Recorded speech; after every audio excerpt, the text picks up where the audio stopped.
দাজ্জাল পৃথিবীতে 40 দিন জীবিত থাকবে, কিন্তু 40 দিনের মধ্যে 3 দিন এমন হবে যে একদিন হবে 1 বছরের সমান, একদিন হবে 1 মাসের সমান, একদিন হবে 1 সপ্তাহের সমান, বাকি 37 দিন হবে অন্যান্য দিনের মতোই।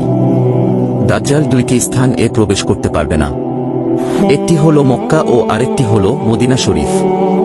কেননা আল্লাহ তাআলা এই 2টি পবিত্র নগরীকে ফেরেশতাদের মাধ্যমে হেফাজত করবেন।